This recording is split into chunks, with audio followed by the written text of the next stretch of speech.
Hey, Elara, don't forget your broom. A voice echoed across the firing range. Laughter followed from the benches where the SEAL candidates lounged between drills. Another added with a smirk. Yeah, what's the ratio again? 1 broken target board for every 2 she replaces? A ripple of chuckles. Booths scraping gravel. Mockery drifting through the fog-thick morning. Elara Voss, slim in her plain technician's uniform, crouched beside the target mechanism.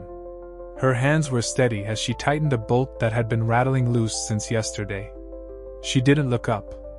Careful! One more voice chimed in, playful but biting. If the wind shifts too hard, she might get knocked over before she fixes anything. The young man snickered. Elara paused for a moment, adjusted her grip on the wrench, and whispered under her breath. Targets don't fix themselves. But none of them heard her. None of them wanted to. To them, she was just a maintenance girl. The one who carried replacement boards, recalibrated sensors, and logged weather data before live-fire exercises. A ghost in gray fatigues. Never in the spotlight, always kneeling in the mud. Chief Instructor Brandt, a man with a weather-beaten face and a jaw like carved stone, barked from the tower. Cut the chatter! You think this is comedy hour? Prep for your next set! The SEALs straightened, but their smirks lingered. Only one man, Lieutenant Cade Mercer, SEAL number 4, kept his eyes on Elara for a heartbeat longer than the rest. His expression was unreadable. Elara stood, brushing dirt from her knees. The scar along her wrist caught a flash of the morning light. She pulled her cap lower, ignored the stares, and carried the spent target boards to the stack. Her voice, soft but firm, carried only to herself. They'll see what they've been ignoring. One day. The fog rolled in heavier. Live rounds thundered in the distance. And somewhere beneath the laughter, beneath the indifference, a storm was building that none of them expected. The metallic crack of rifles tore through the fog. Echoes bounced across the mountain walls, sharp and disciplined. 10 SEALs stood in formation, weapons raised, breaths timed with every pull of the trigger. Their focus was absolute, or at least it seemed that way. From her post by the equipment racks, Elara watched every detail. Her clipboard rested lightly against her arm, pencil tapping in rhythm with each round fired. She wasn't watching the shooters themselves, not exactly. She was watching the environment, the targets, the tiny fluctuations no one else bothered to notice. Shooter 3 leaned slightly forward, too far. His rounds pulled left with each breath. Shooter 7's weapon jammed once every 2 sessions because no one checked the extractor pin. The wind, steady all morning, shifted 3 degrees at 0920 hours, which would alter the bullet drift at 300 meters. Nobody asked her about any of it. They never did. But she wrote it all down anyway, in clean, precise handwriting. Chief Brandt's voice carried again. Reset targets! The SEALs lowered their rifles, breathing hard, cocky grins spreading across faces as their grouping charts lit up green on the digital display. Another flawless session, as far as they knew. Elara stepped forward, quiet as mist. She wove between them, collecting splintered boards and replacing the targets with new ones. A few of the men stepped aside reluctantly, as if moving around equipment rather than a person. One muttered under his breath just loud enough. She's like a ghost haunting the range. Another smirked. A ghost with a clipboard.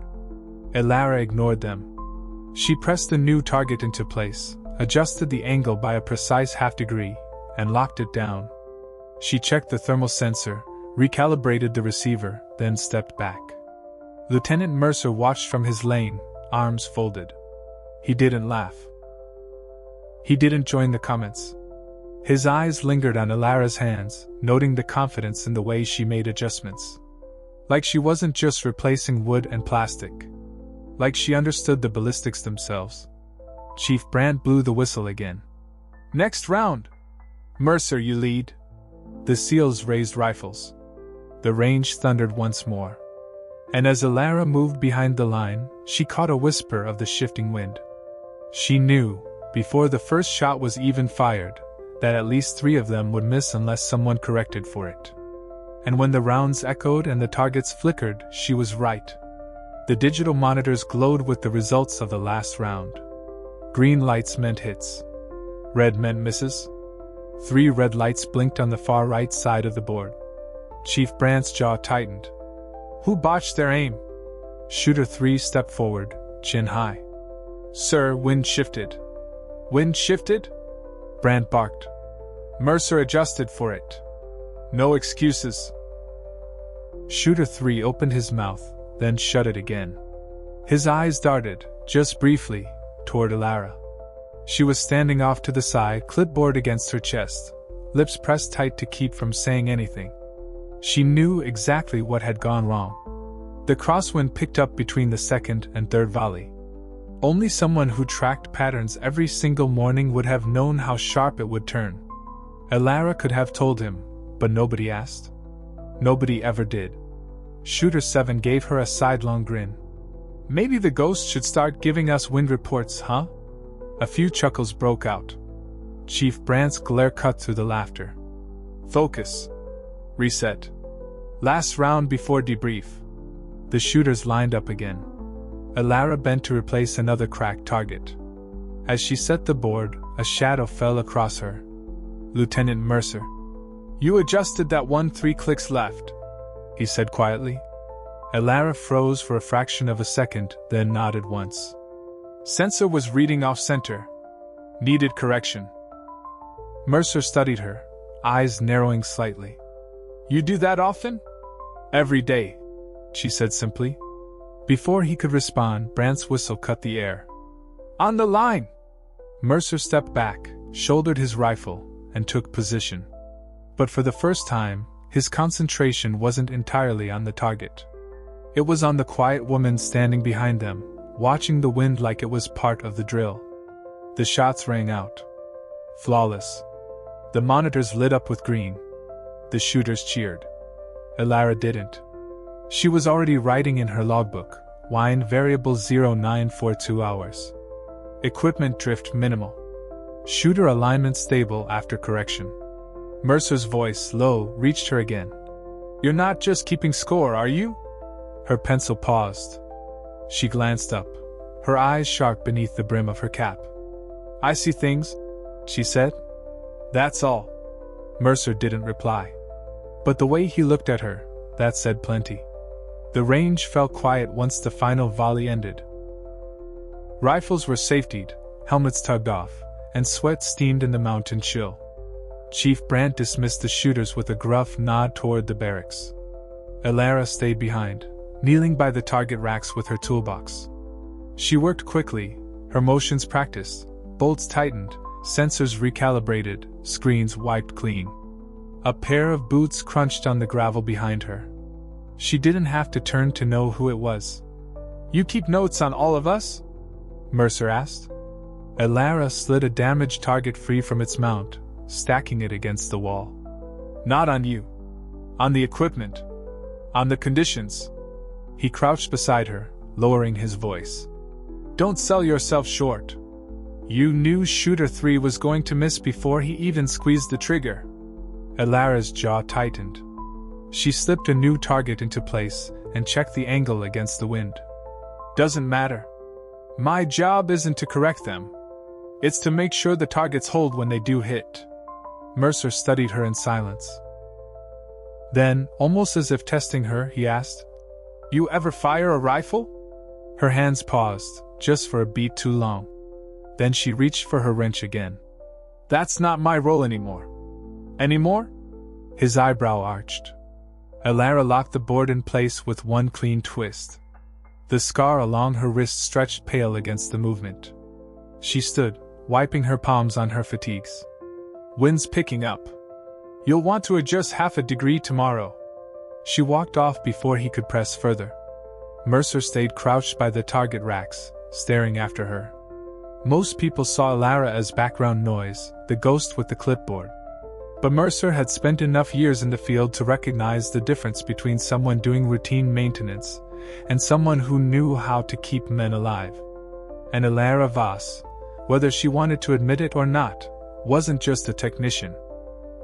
That night, the base was quiet.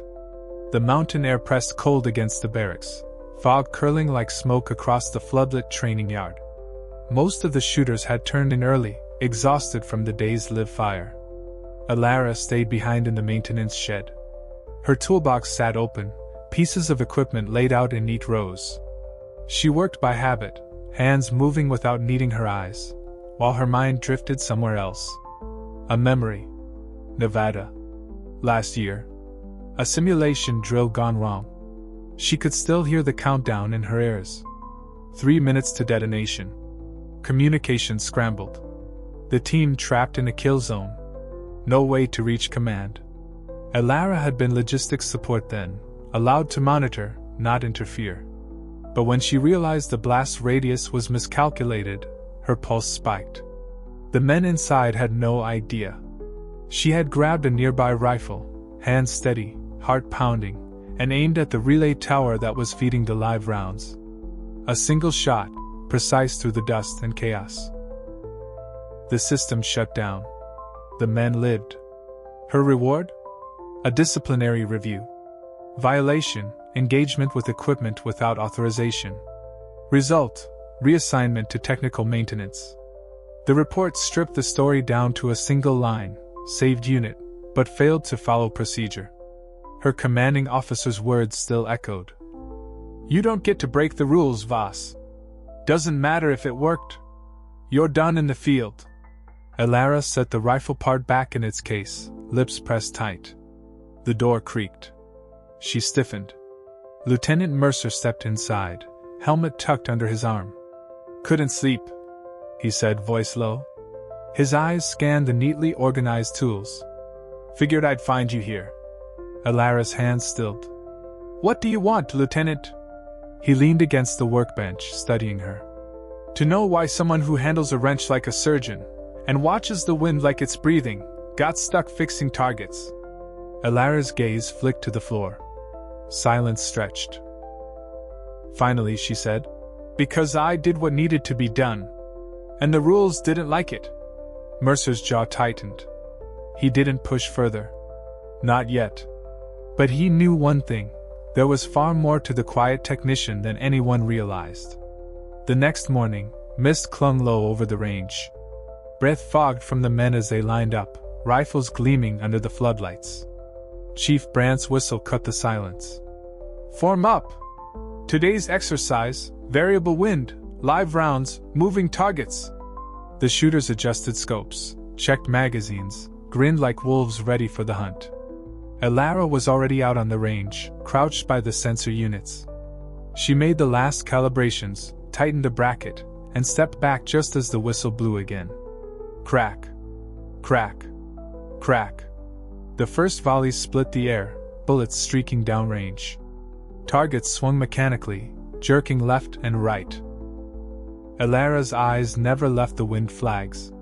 Gusts rolled down the mountain in uneven bursts, enough to throw shots wide. Sure enough, Shooter 3 cursed as his rounds scattered. Shooter 7's rifle jammed mid-volley, and he smacked it angrily. Chief Brandt barked. Keep it clean! Adjust or stand down!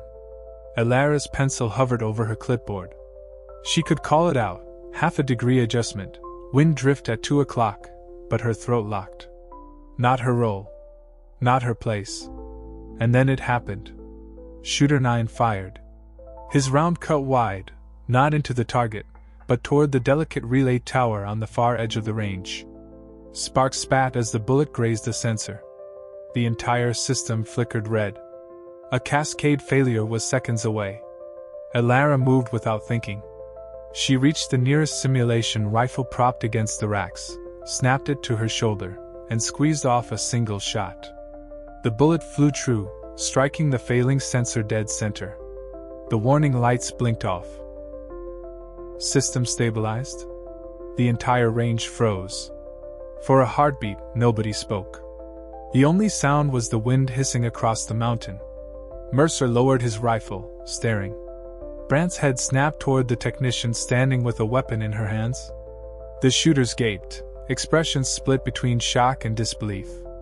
Elara lowered the rifle slowly, as if it burned in her palms. Her heart hammered against her ribs. She hadn't touched a weapon in nearly a year. Chief Brandt's voice cracked through the silence like a whip. Technician Voss, what the hell do you think you're doing? Elara still held the rifle, its weight familiar, almost comforting, though the eyes drilling into her made it feel like she was holding contraband. Chief Brandt stalked forward, boots crunching the gravel. His voice thundered. You are not authorized to touch a weapon on my range. Explain yourself, now. Elara opened her mouth, then closed it again. Words tangled in her throat.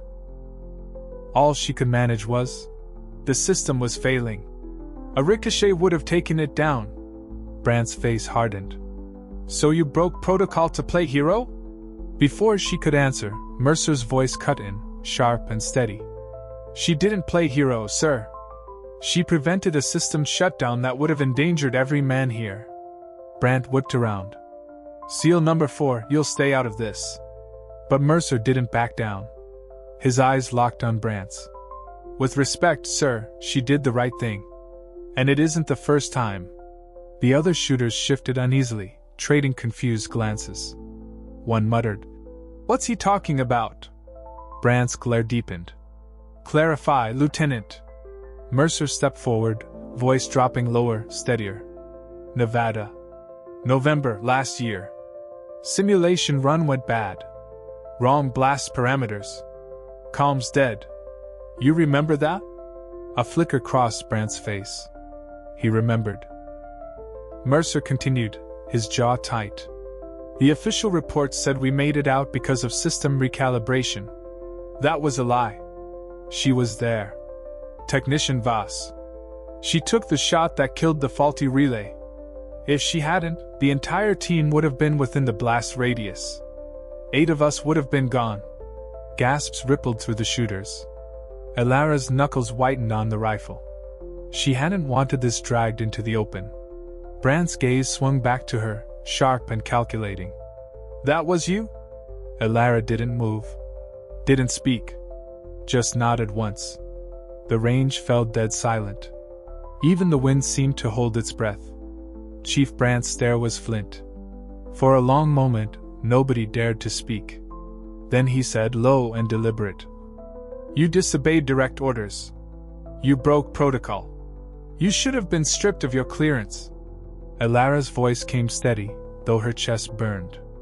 I saved lives. Silence. The shooters, men who had mocked her for weeks, now looked at her differently. Like seeing a ghost, suddenly flesh and blood. Mercer's tone cut through the air. She's more qualified than half of us out here. You bury her behind a toolbox, you waste a weapon the teams need. Brandt's jaw flexed. He scanned the line of soldiers, gauging their faces. Not a smirk among them now. No one laughed at the maintenance girl. Finally, he gave a curt nod. Fine. Technician Voss, report here tomorrow. Not as maintenance. As a shooter. Prove you're worth the trouble. The range erupted with murmurs. Some in disbelief. Some in grudging respect.